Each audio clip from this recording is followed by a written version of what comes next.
રાધનપુર નગરપાલિકાના ટેન્ડરને લઈને ગંભીર આક્ષેપ. જાગૃત નાગરિક નવીનભાઈ મહેતાએ પારદર્શક તપાસની કરી માંગ. પાટણ જિલ્લાના રાધનપુર ખાતે નગરપાલિકાના રોડ રસ્તાના કામોને લઈને વિવાદ ઊભો થયો છે. રાધનપુરના જાગૃત નાગરિક નવીનભાઈ મહેતાએ નગરપાલિકાની ટેન્ડર પ્રક્રિયા સામે ગંભીર આક્ષેપો લગાવ્યા છે. મળતી માહિતી મુજબ રાધનપુર શહેરના વિકાસ તેમજ આવનારા ચોમાસાને ધ્યાનમાં રાખીને ગુજરાત સરકારના ગૃહમંત્રી દ્વારા આશરે 7 કરોડ રૂપિયા જેટલી માતબ્બર રકમ રોડ રસ્તા સહિતના વિકાસ કાર્યો માટે ફાળવવામાં આવી હોવાનું જાણવા મળે છે. ખાસ કરીને રાધનપુર ખાતે જૈન સમાજના ભવ્ય કાર્યક્રમને ધ્યાનમાં રાખી શહેરમાં રોડ રસ્તાની કામગીરી ઝડપથી પૂર્ણ કરવા માટે આયોજન કરવામાં આવ્યું હોવાનું ચર્ચાઈ રહ્યું છે. આ દરમિયાન નવીનભાઈ મહેતાએ આક્ષેપ કરતા જણાવ્યું હતું કે નગરપાલિકાની ટેન્ડર પ્રક્રિયામાં કારોબારી ચેરમેન તથા અન્ય સંબંધિત લોકો દ્વારા ગેરરીતિ કરવામાં આવી હોવાની શક્યતા છે. તેમના જણાવ્યા અનુસાર રોડ રસ્તાના કામોમાં યોગ્ય નિયમો અને પારદર્શિતાનો અભાવ જોવા મળી રહ્યો છે, જેના કારણે સરકારી નાણાંનો યોગ્ય ઉપયોગ થાય છે કે નહીં તે અંગે લોકોમાં શંકા ઊભી થઈ રહી છે. તેમણે માંગ કરી હતી કે સમગ્ર ટેન્ડર પ્રક્રિયા અને રોડ રસ્તાના કામોની ઉચ્ચસ્તરીય અને નિષ્પક્ષ તપાસ કરવામાં આવે, જેથી હકીકત બહાર આવી શકે અને જો કોઈ ગેરરીતિ થઈ હોય તો જવાબદારો સામે કડક કાર્યવાહી કરવામાં આવે. આ મુદ્દે શહેરમાં રાજકીય તેમજ સામાજિક વર્તુળોમાં ચર્ચાનો માહોલ જામ્યો છે. હવે નગરપાલિકા તંત્ર આક્ષેપોને લઈને શું સ્પષ્ટતા કરે છે અને તપાસ તરફ શું પગલાં ભરે છે તે જોવું રહ્યું. નવીન કુમાર કેશુલાલ મહેતા.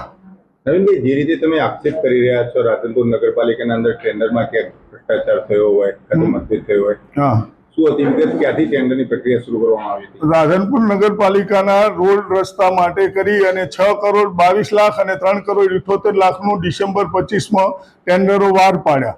એ પછી ટેન્ડર એક ખોલ્યું અને એની અંદર 9% નીચું આવતા એ ટેન્ડરને આજ સુધી વર્ક ઓર્ડર આપેલો નથી. કારણ કે ચીફ ઓફિસર, એન્જિનિયર અને થર્ડ પાર્ટી આ લોકોનું પોતાની એજન્સી ના આવતા અને અન્ય એજન્સી આપે અને પોતાને ટકાવારી ના મળે, એના કારણે આજ સુધી વર્ક ઓર્ડર આપ્યો નથી. બીજી બાજુ 6 કરોડ ને 22 લાખના ટેન્ડરને સતત 3 વખત રદ કરી અને ચોથી વખત એમનું ટેન્ડર આવતા 50% ઊંચું ટેન્ડર આવ્યું એને કારોબારીમાં લઈ અને નેગોશિએશન કરવા પાર્ટીને બોલાયા વગર 35% ઓટોમેટિક નેગોશિએશન કરી અને ઉપર મૂક્યું છે. જો આ 35% લેખે ઊંચું થાય તો 6 કરોડ 22 લાખના ટેન્ડરના જીએસટી સાથે 8 કરોડ રૂપિયા થાય અને 35% ઊંચા એ 2.5 થી 3 કરોડ રૂપિયા નગરપાલિકાને સૌ ભંડોળમાંથી આપવા પડે અને નગરપાલિકાની આર્થિક પરિસ્થિતિ સારી નથી તો આ પૈસા આપવા પડે છે. અને બીજું 5 મહિના થવા ચોમાસું સામે આવે છે તેમ છતાંય આ લોકોએ કોઈ કામકાજ ના થાય એ રીતે કારોબારી ચેરમેન પોતાના સ્વાર્થ ખાતર અને ચીફ ઓફિસર રાધનપુરમાંથી સસ્પેન્ડ થયેલા છે એ ચીફ ઓફિસરને સરકારે ફરી મૂક્યા અને પોતાનું અત્યારે હારીજનું કૌભાંડ ચાલી રહ્યું છે અને આ મોટા પાયે ચાલુ થઈ ગયું ટકાવારી લેવાનું, એના કારણે આ ટેન્ડર પાસ કરતા નથી. અને આ ના થાય તો ગામનો વિકાસ માટે અટકી જાય છે અને સામે ચોમાસું આવતા રોડ રસ્તાની હાલત કેવી થશે તમે જોઈ શકશો. ટેન્ડરમાં આનાથી નીચે કોઈ ભર્યું હતું ખરી? કોઈ લોકો અમને જાણવા મળતી માહિતી મુજબ 6 કરોડ 22 લાખના ટેન્ડરમાં 9% પ્લસમાં ટેન્ડર ભરાયેલું હતું. તે પાર્ટી આજની તારીખમાં 9% પ્લસમાં ભરવા તૈયાર છે. શરત જે છે એ શરતને થર્ડ પાર્ટી અને એન્જિનિયર ખોટી રીતે કરી અને એ લોકોના ટેન્ડર રદ કરે છે. જો કે એ પાર્ટી કોર્ટમાં જવા તૈયાર છે, હાઈકોર્ટમાં, પરંતુ સરકાર સામે જવું યોગ્ય ના લાગતા એ લોકો નથી જતા અને આ લોકો કોઈ જવાબ આપતા નથી. ની અંદર હમણાં જૈન આચાર્ય ભગવંત આવતી સાલના ચોમાસામાં રાધનપુર પધારી રહ્યા છે. જ્યારે સારા રસ્તા નહોતા એના માટે કરી અને એક પ્રતિનિધિ મંડળ હર્ષ સંઘવી સાહેબને મળી અને 8 કરોડ રૂપિયા મંજૂર કરાયેલા. એ ટેન્ડરની પ્રક્રિયા ડિસેમ્બર 25માં ચાલુ થઈ. ડિસેમ્બર 25માં 2 ટેન્ડરો રાધનપુર નગરપાલિકાએ બહાર પાડેલા. એક ટેન્ડર 3 કરોડ 78 લાખનું અને બીજું ટેન્ડર 6 કરોડ ને 22 લાખનું. 3 કરોડ 78 લાખનું ટેન્ડર આવતા ખોલેલું અને બંને ટેન્ડરો બનાવનાર થર્ડ પાર્ટી અને એન્જિનિયર. હવે 378નું ટેન્ડર ખોલ્યું ત્યારે 378નું ટેન્ડર 9% નીચું આવેલું. ડિસેમ્બરમાં ખોલેલું ટેન્ડર આ એન્જિનિયર અને થર્ડ પાર્ટીના મળતિયાઓનું ના આવતા એ લોકોએ એમને ફેબ્રુઆરીમાં છેક એગ્રીમેન્ટ માટે FDR મંગાવી. પાર્ટીએ 12 ફેબ્રુઆરીએ એગ્રીમેન્ટ માટેની FDR જરૂરી FDRઓ આપી અને એને છેક 13/5 એગ્રીમેન્ટમાં કરવા માટે બોલાયા અને 13/5 એટલે ટેન્ડર પડ્યા પછી છેલ્લા 5 મહિના પછી બીજી બાજુ 6/22 વાળું જે ટેન્ડર હતું એ ટેન્ડરમાં આ લોકોએ એવી શરત ખોટી નાખેલી જેના કારણે ટેન્ડર બીજા ના ખોલી અને એક ટેન્ડર ખોલી અને એ લોકોએ રદ કરેલું કે સિંગલ કોપી આવી છે. બીજી વખતે 2 કોપી આવેલી, એક લાયકાત નથી અને એક લાયકાત છે, સિંગલ કોપી કરીને કેન્સલ કર્યું. જ્યારે આ લોકોની એન્જિનિયર થર્ડ પાર્ટી કારોબારી ચેરમેનના મળતિયાનું ટેન્ડર આવ્યું 40% ઊંચું, જે નગરપાલિકાની અંદર એક ટેન્ડર 9% નીચું આવે છે, બીજું ટેન્ડર 41% ઊંચું આવે છે, એટલે બેની બરાબરી કરવા જાય તો 50% નીચું. એ કારોબારીના ચેરમેન અને એન્જિનિયરે મળી અને 41% ઊંચાવાળું ટેન્ડરને કારોબારીમાં લઈને ના મંજૂર કર્યું અને તરત જ બીજી વખત ફરી ટેન્ડર પાડી અને મળતિયાઓને એમ કીધું કે તમે 41% નહીં, હવે 50% ઊંચું ભરો.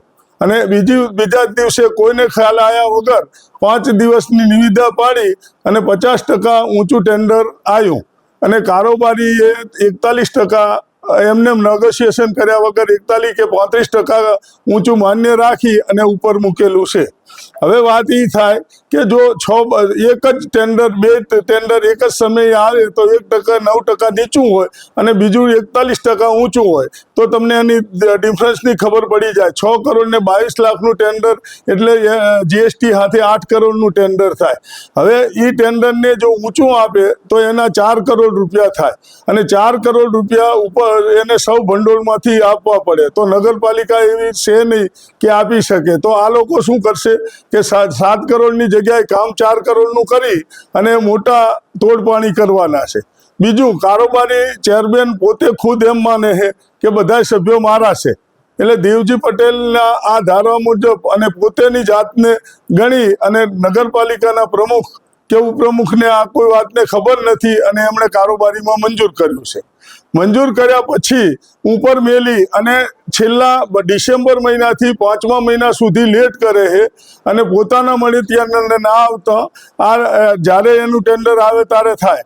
બીજી બાજુ મહારાજ સાહેબ જૂન મહિનામાં આવવાના છે, જુલાઈ મહિનામાં, અને તાત્કાલિક કામ પૂરું કરવા હાટું કરીને આ ગ્રાન્ટ સ્પેશિયલ મંજૂર કરાયેલી છે.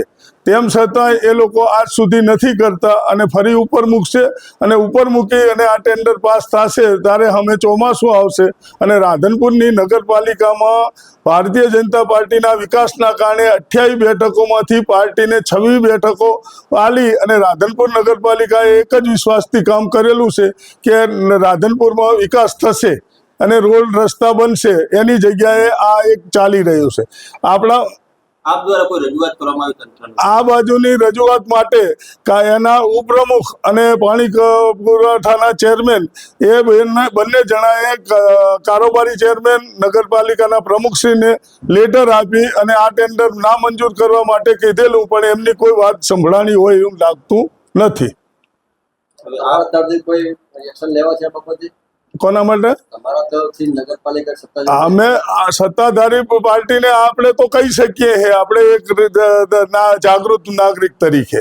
બાકી માનવું ના માનવું એમની વાત છે ને. રવિવારે એમને વાત કરી કે ભાઈ આ તમે આ કઈ રીતે કરો, એના કરતાં ટેન્ડર કેન્સલ કરી અને સોમવારે નાખો અને એની અંદર જે શરત ગણે છે ને, જે એન્જિનિયર છે જે શરત ગણે છે ને, એ શરત કાયદેસર છે જ નહીં. એની હું કોપી તમને આપું. આ બાબતે ધારાસભ્યને કોઈ રજૂઆત કરવા? ધારાસભ્યને રજૂઆત કરવા આપી હતી. ધારાસભ્ય કારોબારી ચેરમેન અને બધાને બોલાયા હતા તો એમને એક જ વાત કરી કે બાકીના આમાં આવતા નથી એટલે અમે એના ટેન્ડરો રદ કરીએ.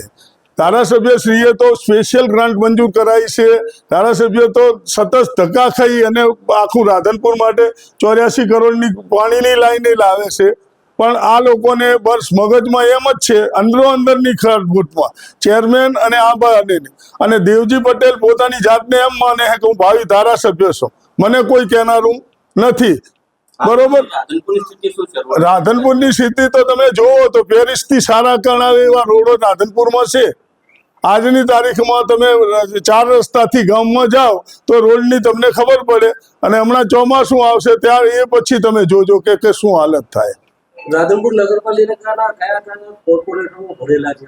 આની અંદર કોર્પોરેટરો તો કાં તો બીકના કારણે અને કાં તો એમને ભરેલા હોય એ રીતે ક્યારેય કોઈ રજૂઆત કરી નથી. નહીતર તો કોઈ પણ ટેન્ડરની 5 મહિના એગ્રીમેન્ટ ના થાય એવું બની શકે. કારોબારી ચેરમેન ઉપર કોના હાથ હોય શકે? આ બધું સમગ્ર આ બધું થઈ કારોબારી ચેરમેન પોતાની જાતને ભાવિ ધારાસભ્ય માને છે એને એમ કે માને કોણ કહેનારું છે. પોતે જે પ્રમુખ હતો તારે એ ક્યારેય ફોન લોકોના નથી ઉપાડ્યા. આજે કારોબારી ચેરમેન છે, તમે અત્યારે ફોન લગાવો, ફોન નહીં ઉપાડે તમારો. 1 વર્ષ પહેલા રોડ બનાવેલા તૂટી ગયા છે.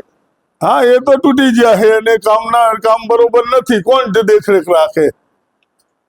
બધાને ટકાવારી થર્ડ પાર્ટી છે, થર્ડ પાર્ટીને પૈસા મળી જાય એટલે એને રોડ જોવાની ક્યાં જરૂર છે? આજની તારીખના રોડ ચાલે છે, તમે એની જઈ અને એનું કટિંગ કરો, એનું આવે છે કોડ કટિંગ કાપો. તમને એની જે 5 ઇંચના રોડ હોય તમને જો પૂરેપૂરા મળી જાય તો હું ગુલામ થઈ જાઉં.